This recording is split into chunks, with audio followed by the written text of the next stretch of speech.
வணக்கம். சுப்பிரமணியம் யோகாமணி சேனலுக்கு உங்களை அன்புடன் வரவேற்கிறேன்.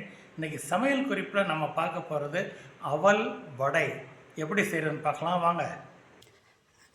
அனைவருக்கும் அன்பு வணக்கம். திருமதி சுப்பிரமணியம். சமையல் குறிப்பில் நம்ம இன்றைக்கி செய்ய போகிறது அவல் வடை. அதுக்கு என்னென்ன தேவைன்னு எடுத்து வச்சுருக்கேன் பாருங்கள். 1 கப் அவல் எடுத்து வச்சுருக்கிறேன்.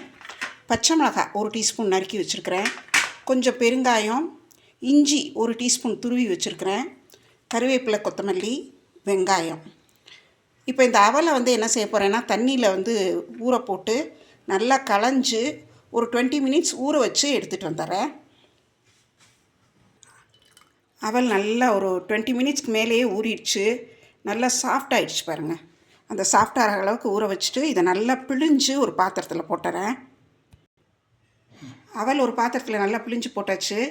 1 டீஸ்பூன் பச்சரிசி மாவு சேர்த்துருக்குறேன். அப்புறம் இந்த இஞ்சி, பச்சை மிளகாய், பெருங்காயம் அதெல்லாம் போட்டுடலாம். எல்லாத்தையும் ஒன்றா சேர்த்துடலாம். கருவேப்பிலை, கொத்தமல்லி, உப்பு, வெங்காயம் இதெல்லாம் சேர்த்து நல்லா பிசைஞ்சிடலாம். நம்ம இப்போது அதாவது வடை மாவு தட்டும் இல்லையா, அந்த பக்குவத்துக்கு இதை பிசையணும். இந்த அவலில் இருக்கிற ஈரமே போதும். இதை நல்லா கலந்து விட்டு ஒரு 2 to 3 மினிட்ஸ் அந்த குவான்டிட்டிக்கு தகுந்த அளவுக்கு கொஞ்சம் ஒரு தட்டு போட்டு மூடி வச்சிடலாம். கொஞ்சம் இதில் இன்னும் ஒன்று சேர்க்கணும். அதாவது ஒரு கரண்டி தயிர் சேர்க்கணும். அதுவும் நான் இப்போ எடுத்துகிட்டு வந்துடுறேன். இந்த தயிர் அந்த வடைக்கு ஒரு நல்ல சாஃப்ட்னஸ் கொடுக்கும். ரொம்ப சேர்க்க வேண்டாம், புளிக்காத தயிராக சேருங்க. அது ஃபெர்மெண்ட் ஆகிறதுக்காகத்தான். இது சேர்த்து நல்லா பிசைஞ்சு மூடி வச்சிடலாம். ஒரு 5 மினிட்ஸ் மூடி வச்சுட்டு அப்புறம் தட்ட ஆரம்பிக்கலாம். ஒரு 5 மினிட்ஸ் ஆயிடுச்சு, பார்க்கலாம்.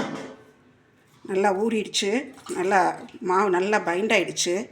கையில் கொஞ்சம் தண்ணி தொட்டுக்கிட்டு உங்களுக்கு வேணுங்கிற அளவு சைஸுக்கு சின்ன சின்ன பாலாக முதல்ல ஊட்டிக்கலாம். வடையை நல்லா ரவுண்ட் ஷேப்பில் உங்களுக்கு தேவையான சைஸில் எடுத்து இப்படி நடுவில் ஒரு ஹோல் போட்டு அடுப்பில் எண்ணெய் ஏற்கனவே வச்சு காஞ்சிட்ருக்கு, அதில் போட்டுடலாம்.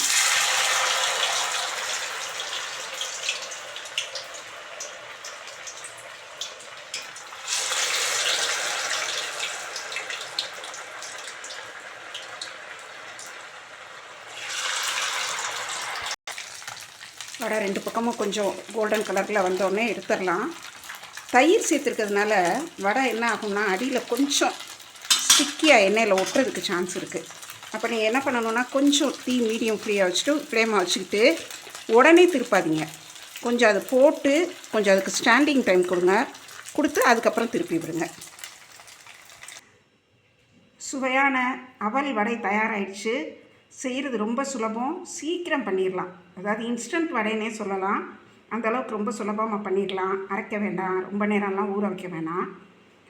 இது செய்து பாருங்கள், எப்படி இருந்துச்சுன்னு சொல்லுங்கள். இந்த வீடியோவை லைக் பண்ணுங்கள், ஷேர் பண்ணுங்கள். எங்கள் யோகாமணி சேனலுக்கு சப்ஸ்கிரைப் பண்ணுங்கள். நன்றி, வணக்கம்.